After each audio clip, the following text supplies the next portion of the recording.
a panel, it's a very new thing, futuristic thing in my opinion, because on 1st of July, this will come into force. And the transition we are going to talk about. What are you going to expect in the new act? And the name I haven't still been able to frame the short form of that entire thing, IPC we know. Okay, we can call IPC new version or whatever. I'm very, very happy that I'm part of this panel where I'm moderating Dr. Pinky Anand, Dr. Kumudini Sharma, Sridhar Potaraju, and also Gemawat sir. I started working under Pinky ma'am in 1998. So it's always something like, it's so humbling just to see her, just to meet her, be at the same place where she is, whether it's a court. Otherwise, I'm always very happy about it. Now, coming to the topic of the day, some of the, I would say some of the narrative can be useful. One of the narrative is what is so new and why it has been done. What was the real need? There is a lot of controversial stuff happening on media, electronic media, print media, that why the government did this change. What was the tiering need? Is it something which is really going to benefit? Is it going to improve your criminal justice system? And to answer all of this, just see two information I'll give you. Rest all my very, very Augustus panel will see that what they want to say. That road accident as a separate category has come for the first time. You know how many people die out of road accident in this country? 70,000 people annually. For the first time, you have a dedicated section in the new act where road accident has been addressed. Similarly, some lighter stuff is also there. Thug was a very popular word. Thuggy. Thugs of Hindustan. There was a movie also. Now the section of thuggy or thug has gone in the new act. Because that was a colonial thing in 1850s and 1890s. A lot of thugs used to be there in the eastern UP. Bihar was quite famous for that. So there are a lot of interesting stuff. And the last part is about the gender thing. That at many places, the new act has actually got both male and female. It's not he. So both of them have got a prominence. This is what is my limited understanding. And I'll first come to Dr. Pinky Anand and ask her that what are your own pluses in the new act which you are very excited about and which you definitely feel will improve the criminal justice system? Thanks, Sudhir. I think you have voiced some of the issues that concern this. But I'll tell you one of the principal things that concerns today, the Indian system of justice, the justice delivery system. And I think one of the primary issues with criminal law has been that you have tremendous amount of delay. Frankly, as far as laws goes, we have good substantive laws. We do need amendment from time to time. And I'm definitely not talking about the amendment of the Constitution. But at the same time, delay is a huge obstacle. I mean, at the present point of time, we have crores of cases, and I'm talking about criminal cases, as per the NCRB surveys that are pending. So one of the principal concerns that has been addressed in the current series of laws, and believe me, Sudhir, I also struggle, even though I was in the Rajya Sabha committee when framing these laws, of the nomenclature, because we've all grown up with CRPC, IPC, and Indian Evidence Act. Right. But having said that, the timelines that have been set for the various processes, which include filing of charge sheet, which includes the investigating officer to give his report, which include informing the victim, which include the disposal of the case itself.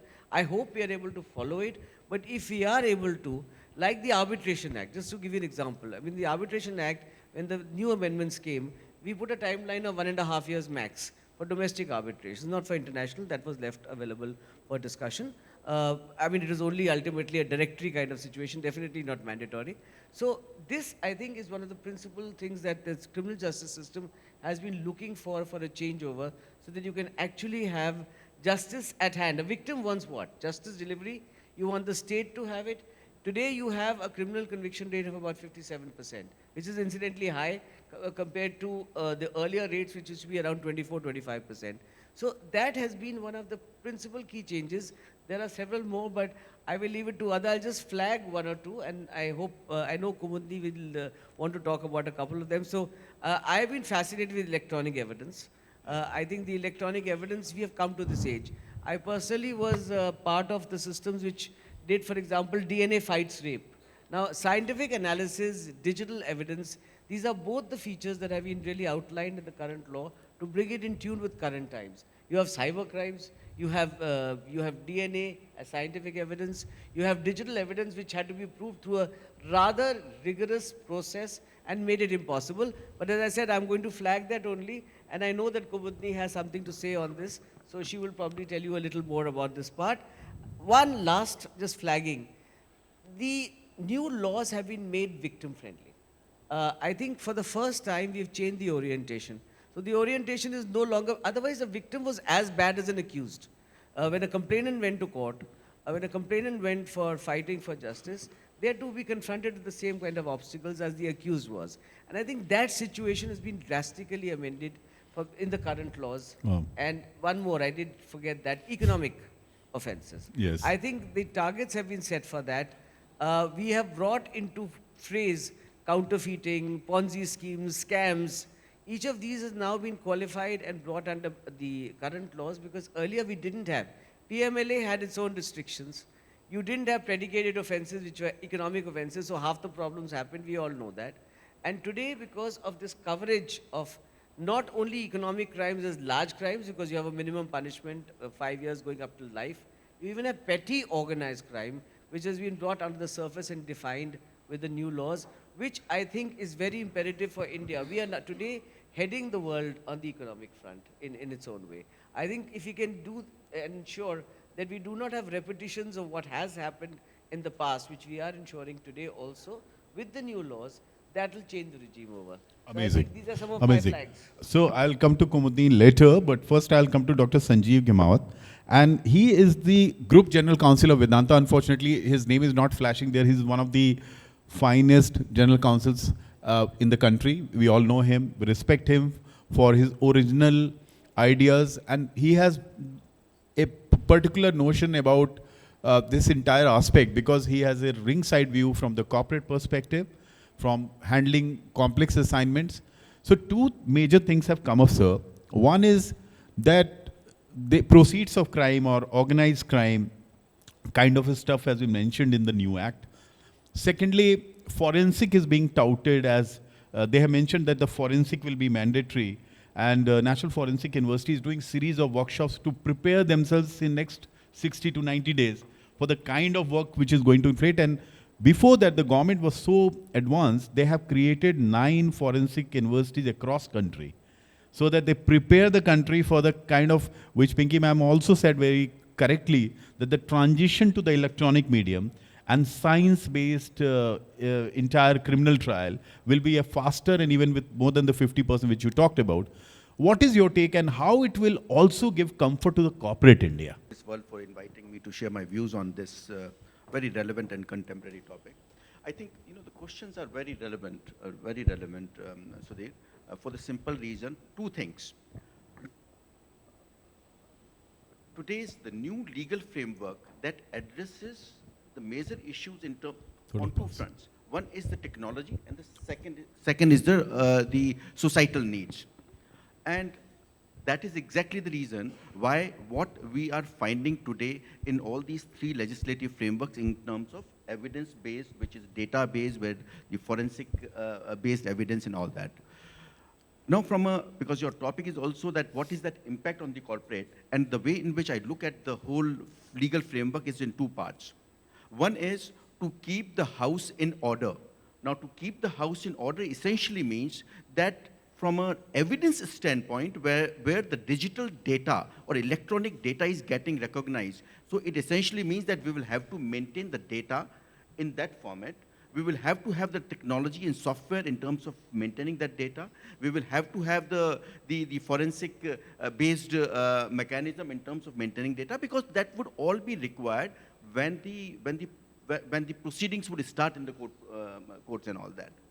But then you also raised one important point, and which is on the organized crime.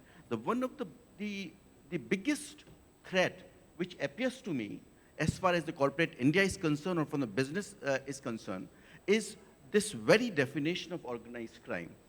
because it's very specific. It covers economic offenses. Economic offense is again a very wide definition. It also covers that, all those unlawful means which you are using. And then it says, it introduces the concept of organized syndicate.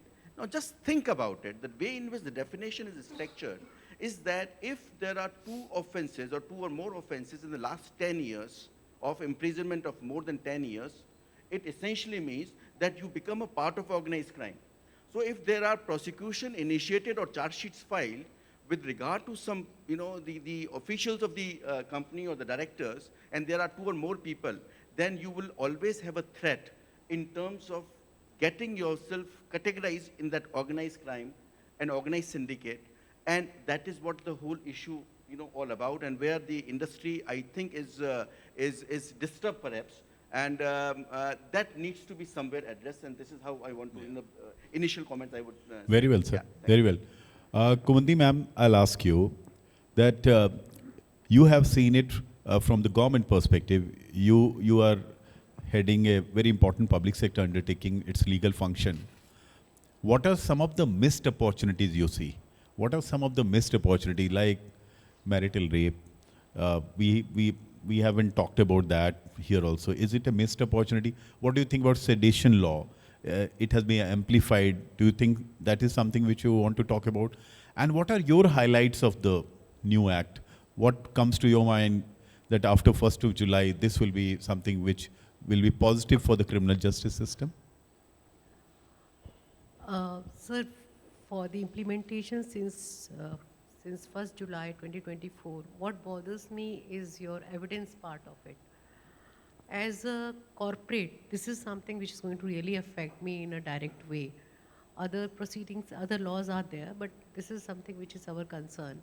The way we are maintaining our data, the way the integrity of data is to be supported, the way we have to keep our employees aware to protect the informations, or how should be our archival policy should be there, because any case which comes to the court, we tentatively believe that 10 years we need to keep the data.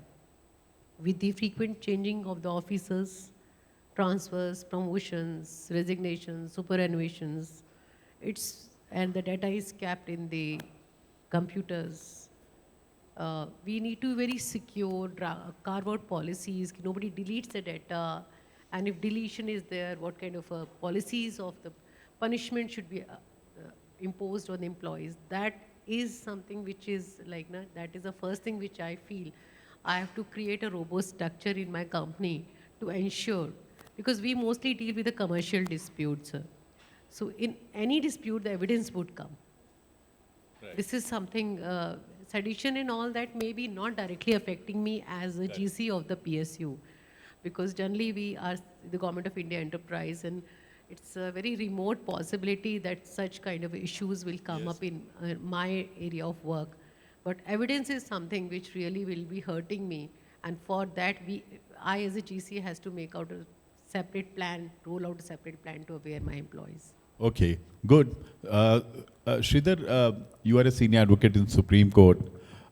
Some of the things I want you to discuss is, one is that I think it's an extremely positive step that tomorrow's stalking or voyeurism is something, it was always associated that men is doing it. In the new act, there is no distinction. Men and women both have been included. So that's a huge transition now. That's one of the striking thing which I saw. And the second part which comes to my mind is, Sridhar, I also feel that this NGT judgment of 2 weeks or 3 weeks back, where they have said that proceeds of crime, it will be proceeds of crime if STPs are not functioning, and PMLA laws will apply now on environmental offenses. Now they have, it's a detailed judgment, and they have now, PMLA has been remotely mentioned because proceeds of crime word has been used in the new act here, in the new criminal law. So the PMLA included all these environmental law changes in 2013, but not even a single pollution control board or environmental authority has been penalized by ED till now. Now, they could have linked it up here also. So that's one missed opportunity which comes. So one positive I told you, the women one, men are equal in most of the sections for the first time. And this is my second. Third is, what are some of the salient features as per you, which we all should know? A lot of general counsels are sitting here, it will be for their consumption. Sorry, I asked too many things, took liberty, right? I know. Thank you, Business World, for having me here. I think as branding is the key thing for all corporates, the first thing which comes to our mind is the branding of the new laws. They bring Nyaya into the center of this entire discourse. Till now it was only penal. Now we are talking about Nyaya. Now what does Nyaya comprise of? What is Nyaya? I mean, looking at it from a constitutional perspective, your motto of the High Court is Satyameva Jayate. So therefore, Satya is what we wish to succeed as a practitioners of law. And Supreme Court says, Yato Dharmas Tato Jaya. Therefore, Dharma should win. So Satya and Dharma are the end goals which these institutions respectively try to achieve. Now, will it be possible without Nyaya? I think this symbolic change, if it is only a symbolic change, contributes a lot to give a purpose to the entire administration of justice in this country. It brings out a perspective of Satya, Dharma with Nyaya at its heart. Because ultimately, it's not only about victims or accused. It's about the society being in conformity with Dharma, which is the end goal. And the citizen being the primary focus of this entire scheme of the new criminal laws. Gender neutrality is a part of Nyaya, as I see, because I think it will be stereotyping that women cannot commit offences. So therefore, we need to give them that equal competence and capability and due recognition of their capacity to commit crimes, and then give them their due, which they are entitled to in law. So be that as it may. Now, the other issues that we are looking at is going forward after probably 75 years of independence and 75 years probably of a vibrant constitutional functioning of our courts, we finally figured out that what is the end goal of administration of justice? What is Nyaya and how do we approach it? I think at this stage, maybe I need to highlight that probably the role of the legal profession as such. Definitely with our experience on this side, I think we can categorically say that winning for the client is the end goal. And probably maximizing the billing is the second part of that same end goal. And therefore, I think all of us are reminded that Nyaya is the end goal and then the other things come secondary. Very well. Pinky ma'am, we come to you again and just take us in detail to few of the judgments which are actually reflecting in the new Nyaya Act which has come now, which will come from 1st of July. And another unexplained area for me is when I was looking, and I'm very thankful to Ashima, she's not here, that she gave me this. She didn't give me a sustainability panel, she gave me this panel, right? So thank you to her, so I could read all of this. But you remember, you taught us this when early practice, we were only doing criminal law with you, right? So one thing which bothers me is 377 is out because if both, it's a consensual sex between two adults of the same sex, it's fine. And since there is no mention, it's fine. What happens to if it is not consensual? That has not been addressed in the new act. There's no section to that. These are some of the things which will come to my mind. The second thing is, which are the judgments which comes to your mind? I'm sure you would have represented in many, which you feel even for the corporates, for the new economy, the fifth largest economy, that, and for the whole women and the inclusiveness which this government has been working so hard. What do you think it is reflecting here in the new Nyaya Act? Honestly speaking, on this, I was just listening to you on the environment front, by the way, and just talking about you having this panel instead of sustainability. But only Sudhir Mishra can manage this, that you managed to put them both together. So that NGT, STP judgment, I think you very well brought it into how it can actually work well under the new system. But you're right on the other scores. And I was just telling Gemawat also that on the subject, before I answer your questions, on the subject of women and addressing them and saying that, women and men are equal. So I was telling Gemawat, in my book of Trials of Truth, Yes. which Penguin published, Yes. there was a chapter called Women Who Kill. And whenever anybody interviewed me for the book, somehow or the other, everybody came around to that chapter. The whole concept of women can't kill. Well, generally they can't, but they can. Of course, the motivations are different. And if you go back to the psychology, apparently there is a fair amount which is there, but a lot of it is greed. Aggression is lesser, just as a broad feature. So there are differences, but yes, the new laws have ensured gender neutrality. Yes. And definitely also a very major feature on removing the divergence of opinion and the dissensions that happen on, for example, classifying child. The age of a Yes. child, which I think has been one of the crucial features. In fact, our country is great. We've had voting, for example, across board as a most gender neutral subject in our constitution and our laws right from the beginning, unlike a lot of democratic nations. Absolutely. So I think we have a lot to swear by on that. But because of the lack of gender neutrality, we did have problems. On the factum of 377 and all being removed, of course, what the new laws have done is to ensure that you have a certainty. Now, judicial precedence, as we all know, ensures that certain legislations are put out of the way, certain sections are Right. washed, they're held to be ultra vires and therefore unconstitutional, and obviously out of the book, so to say, but they don't go out of the book. So finally, the actual insertion and making of laws to identify. And when you were talking earlier, Sudhir, there's one question. Why not change the earlier laws and why bring in new laws? That is some kind of views that people sometimes take. Did you need to do that? Well, the reason very often you bring in new laws is to put the emphasis, as you said, and Sridhar said, in fact, on, for example, nyay, for example, the victim friendliness. That is something which our laws somehow didn't see because it was a punitive law, a penal law, punish, not to bring justice to the people. So therefore, this entire, I think, dialogue that has come across surface brings to light and involves people like all of us Yes. to discuss and say, all right, society, today India is a different world. And definitely being in the forefront of the economic world, which fifth largest economy, and we hope to be even larger than that, or rather higher than that, we do need to set our house in order as far as disposals are concerned. That's why I said in the first instance, one of the things that I Implementation. believe in, we have terribly good laws by and large. And we, of course, amend them from time to time, and we do whatever the necessary consequences are. But we have too much time which we take on, honestly, if I might say so, an obsession with due process of law at times. Cases take 10 years, 12 years, 15 years. Where are you going to get justice with that in hand? So I think if you put down timelines to say, all right, justice means that it should not only be seen, but must be given. So I mean, that's what the hallmark of all this grievances that come across.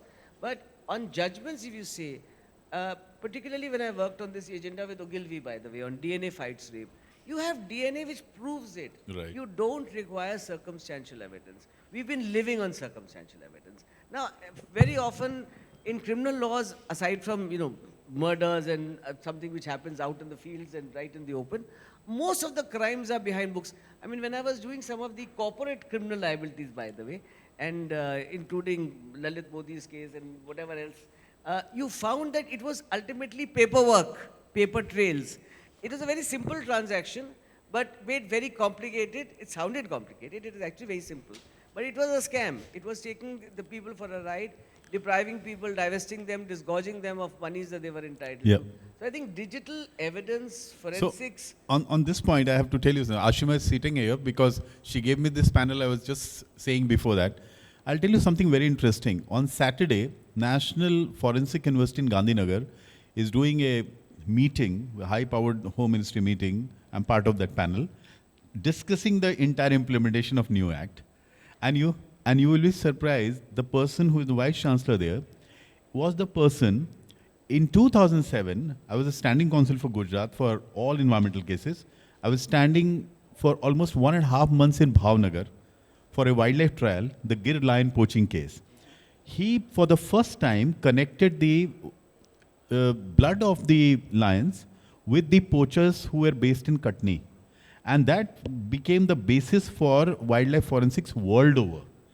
And all of that is now today, the whole emphasis on forensic, when I saw that, and then I calculated back that how many universities have been created in last 5 years, And now it has been given a legal sanction from 1st of July. So this is all getting together actually. Yeah, Sudhir, look at what 65B was. Yes. The current 65B requires a process which becomes near impossible at times. Right. Because you have to trace the system back to the original computer from where it was stored, Right. ensure that you actually bring it to the court. Right. Copies are not good enough. Right. I mean, till yesterday, by the way, even emails and WhatsApp are a question Right. mark. They become, you need to have it, we are living on it.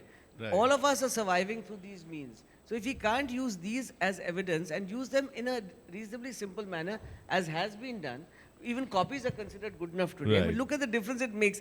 People who are here are GCs, but I don't know how many of them have seen real courts. When you actually see the evidence happening, and you find that you take about 20 days to try and get a witness across, or the actual system across, and you find that what is normally said about electronic evidence? It has been tampered with, it is faulty, the original has not been produced, and you go on from day on day on these Exactly. kind of evidence. You actually dispense with that. So this was one of the most greatest leaps that the systems have made, because this will help us to dispose. And forensics, it's made mandatory for 7 years plus.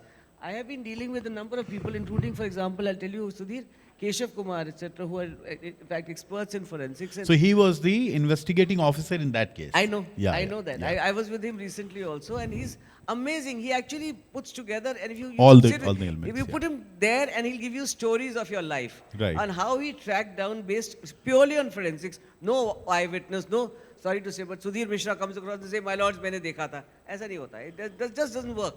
So this circumstantial evidence takes away at this oral testimony.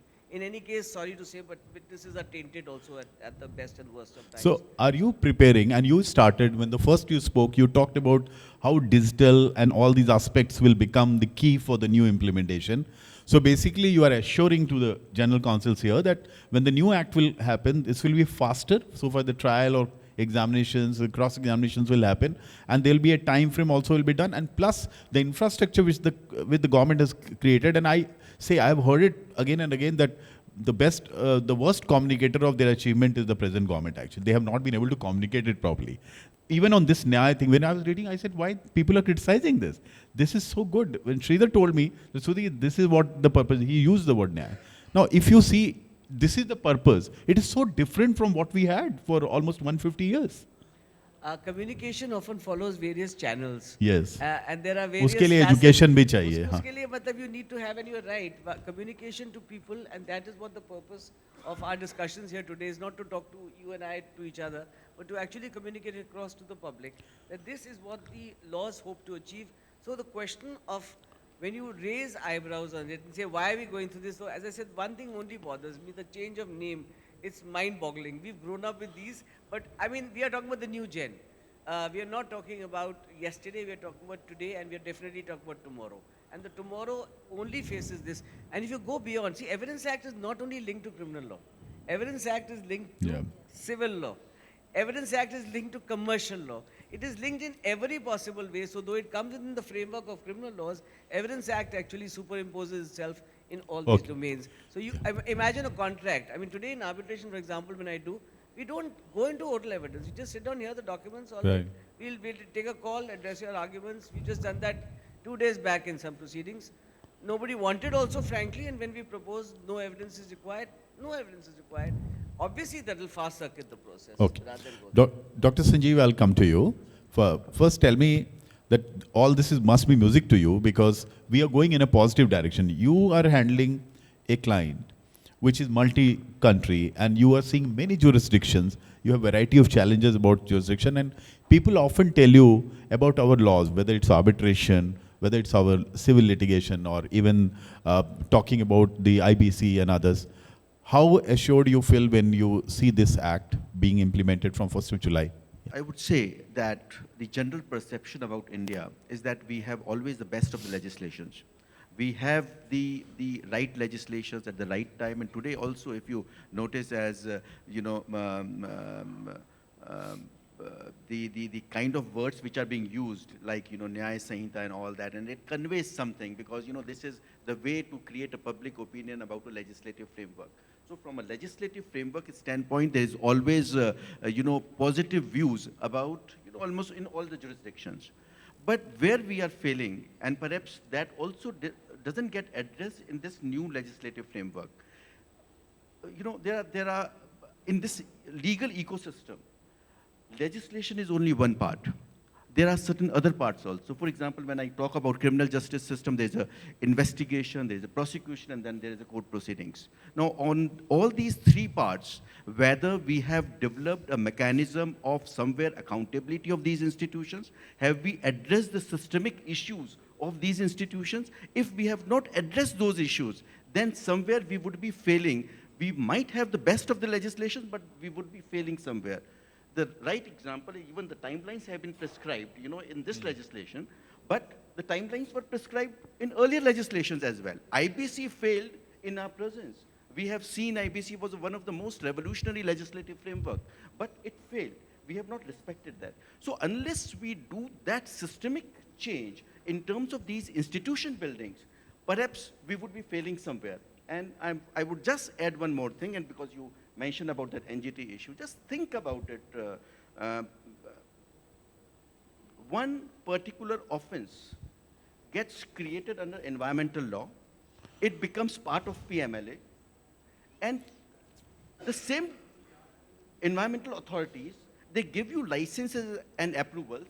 Based on this, you are running your plant. Somewhere, something was found subsequently. Is there any accountability of those very officials? Yes. There is no accountability for So that. this time the accountability has been done. 2 municipal corporations have been penalized for 57 crore and 7 crore respectively. But Earlier, they only used to penalize the private players. Yeah. Exactly. Where we are failing is that accountability in terms of penalties with those institutions. Correct. But by that time, the kind of economic growth which we need, the kind of economic progress we need business houses to flourish. We need industry to flourish. And we will have to create that conducive environment for the industry, which we would be failing. And I will just add one more point before I finish No, on you this say so. topic. Huh. That, just think about it, frivolous litigations get filed. One, and when you operate in multiple jurisdictions, there are always frivolous and false litigations. Charge sheets get filed. There are a number of years which they take. But in the process, the damage which that causes to the industry is that the same company would be ineligible to participate in any other economic activity. Now, that is what the disservice which we do as far as industry is concerned when we have these kind of legislation. And I'm again repeating, this organized syndicate, it is bothering me. In fact, it is bothering me because if suppose one customer files a case in some village or some town somewhere, and a charge sheet gets filed, there is another charge sheet gets filed on some those petty issues, and there is that falls under that category of threshold of offenses, then some people would be called the organized syndicate. I think that's what the unfortunate part of the whole process is. And one more thing before I conclude on this. This particular legislative framework provides for attachment and forfeiture. Powers have been given to authorities to attach properties and distribute that. That was not even given in the PMLA. But then this is what is bothering me from an industry standpoint. Thanks. Okay. Kumudini ma'am, I'll come to you. Shoplifting is the new offense now under the new act. We have only seen it in Hollywood movies. The people shoplift in America and other countries. So a lot of new offenses have been mentioned this time. I'm forgetting other. Shoplifting is one of the offenses which I saw that all kind of cyber-related crime, phone-based crime, they all have been listed very properly, which I think they understand that where India's IT revolution has gone, we have UPI, so they have integrated backward all these aspects, and that's why your electronic medium and electronic forensic, all these things will happen. What do you think, how much time judiciary will take to get trained into these kind of new setup? Pinky ma'am very rightly said that her own experience, she is thinking in terms of what is the duration of trial we are looking at now. It shouldn't take, of course it should take less time, but do you think we will move in that direction also in the justice delivery system? Sudhirji, I would agree with Pinky ma'am, and I really have my own doubts. We are very good in legislating the laws. When it comes to implementation, we have got plethora of infrastructure issues. And when we talk of justice delivery system, the first place is the police. We have been talking of police reforms, police is badly, does not have any infrastructures, neither knowledge, na quantity hai, na quality hai. Both the issues are there. I will not jot down many reasons, but which you can just summarize in quantity and the quality. The first step towards the justice delivery system is your police stations, how equipped they are. Investigation is clubbed with the law and order function. Investigation is totally a different kind of a skill which is required. And the law order situation managed on the roadside is a different kind of a skill. Not many commissions have been set up to segregate these functions. This is not there. So first, if we really want to have the good justice delivery system, we should start from the step one. And then judiciary comes later. And judiciary has its own issues of understaffing, number of courts are less, the judges are less, and again the quantity and the quality issues. Okay. So really I have got much doubt ki whether legislating new laws will change the picture. Our population is not very literate. And even the person who is educated is not IT literate. That is another bigger question which is coming. So these laws, I don't know how much it will change, but definitely it's going to throw new challenges. with IT your literacy के knowledge. लिए तो court 1 में भेजेंगे तो IT literacy तो compulsory है आजकल. ठीक Sir, है. subordinate courts का क्या करेंगे? हाँ वो प्रॉब्लम है. Coming to yeah, I understand. Subordinate courts का issue है sir. Yes. वो major है. The courts, high courts still are Correct. well equipped. When we talk of the subordinate courts and the judges and all. Yeah, it's a huge task. It is a huge chunk of it. And most of the people of our country are first approaching the subordinate courts. ठीक है. Good. These are my concerns. Sridhar sir, what are your final thoughts about this? And lot of specific provision is there with regard to sedition, with regard to our country, security of our country. These provisions have come up now. And some of the provisions people are talking, they are very draconian.